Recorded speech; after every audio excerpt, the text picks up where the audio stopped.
ginagawa mo dito, Lorena? Are you following me? Bakit hindi ka makasagot? Wait. Inutusan ka ba ni Amar para sundan ako? Opo, ma'am. Kasi po, baka daw po wala kayong pera. Sandali lang po, ma'am. Kukunin ko lang po. Nasa driver po kasi naiwan ko po eh. Lipat dito. Alam mo, magdadahilan ka na nga lang. Ang buko mo pa. Palibasa kasi mahirap kayo kaya hindi mo alam na yung mga credit at debit cards na kami.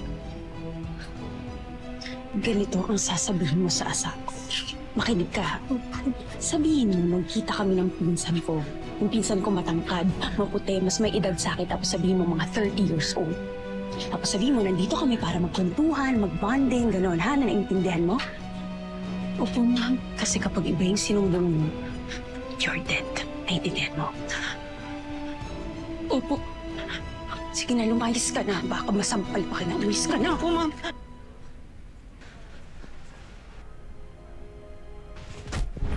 Sir, sorry po.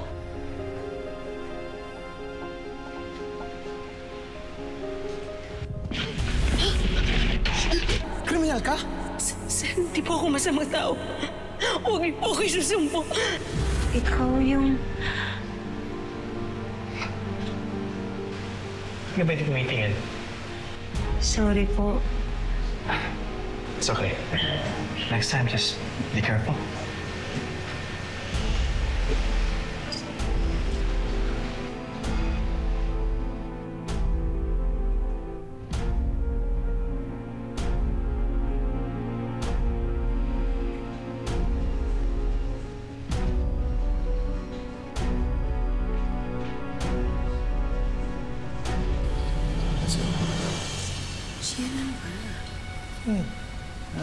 Ano ba?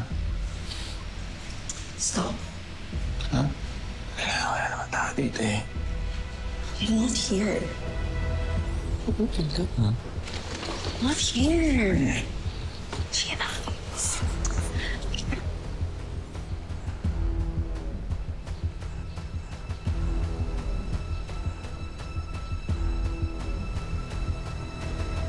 Hello, Pandok. Nasaan kayo ni Lorena? Sir.